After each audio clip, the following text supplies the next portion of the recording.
All right, Cheryl, it was an absolutely wild game one down at Scotiabank Arena. 9 goals in total. Lots of pace, lots of physicality. But I think the city of Toronto and quite frankly the whole league today is talking about Sam Bennett and Anthony Stolarz and what happened last night. And news is broken this morning. There will not be any supplemental discipline handed down towards Sam Bennett. What do you make of that decision by the league? You said it, Hayes. It was absolutely wild last night, and there's so many layers to this. Leafs Nation, you know they're upset about this. Florida's breathing a sigh of relief. They're not going to lose Sam Bennett. When you look at this, there's so many layers to this, right? And watching the game last night, if I just looked at the play in isolation, I actually didn't even know it had happened until, replays and Stolarz had left the game. You looked at Carlo net front, and he's not going after Bennett right away because I think he's also unsure of what has happened. So the layer of this was there a heavy force on the elbow or the forearm, whatever you call it, on the head of Stolarz? Perhaps not. But when you look at it as an isolated incident, you're saying, okay, there was no penalty on the play. Maybe there should have been a penalty. He came through the crease, but the force was not there. But the reality of it was Stolarz did leave the game, right? We all saw him vomiting the nausea around the bench area, leaving on a stretcher. So when at the end of that, you say to yourself, okay, how many times has this guy knocked someone out of the game? Whether it's going to be Marchand last year, whether 2 years ago it was Matthew Nyes. So the consistency of what's going on with the league is a big question mark for me. But overall, when you look at it, I'm not a Dr. Hayes. And so if he doesn't leave that game, there's likely nothing, right? There's no penalty, there's no call, and we're not all having this conversation. But because of that original shot from Reinhart in the first period, you have to look at the accumulation, and there was an injury. But there's no question Sam Bennett has a reputation. So we're going to talk about this, and I think we got to talk about this, right? He knew he was coming through that crease. Stolarz was down. He was very, very aware of where he was on the ice, and he made contact coming through the side when Stolarz was actually playing the puck and down. So right away, you got to look at that. You got to look at it. You got to look at his history, and you got to say, this guy's got to pay the price at some point. No one has more isolated incidents than Sam Bennett. That's at the forefront of this. It's always these isolated incidents, and he has mastered living in that gray area of the game, and specifically in the playoffs where the gray area expands even more, Cheryl. And that's where I come at it from this standpoint last night. I see it the same way you see it. Let's face it, if Anthony Stolarz is healthy and gets through that game, this is not a big story.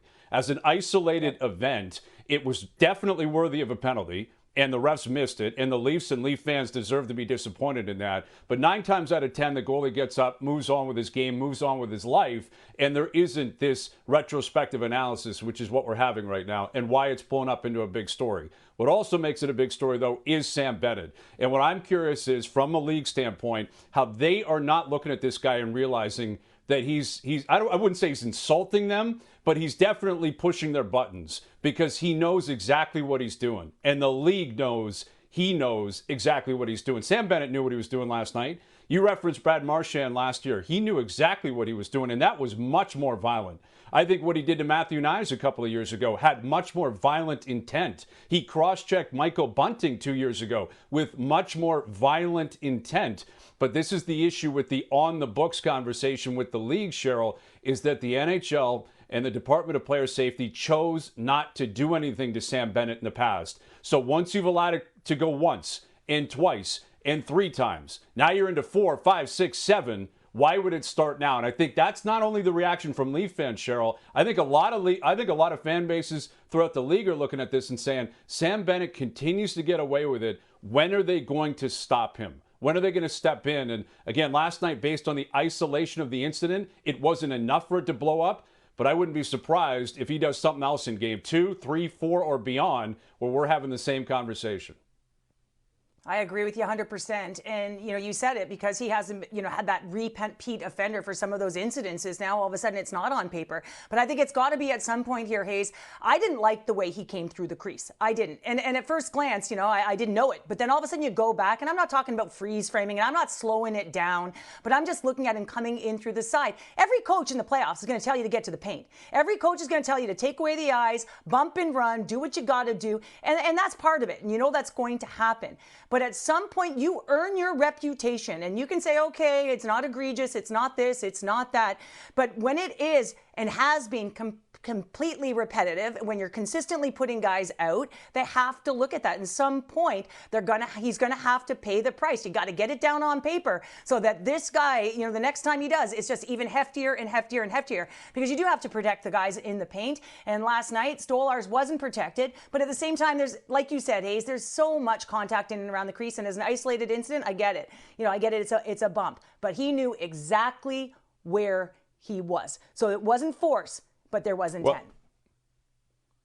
Well, and we know the history of this league, that if the Department of Players of Safety isn't going to do something about it, there's a chance the players are going to do something about it. And now we know Sam Bennett's going to be on the ice for Game 2, Wednesday night here in Toronto, Cheryl. And I'll begin by asking you, what do you think the Maple Leafs' response should be to Sam Bennett on Wednesday night?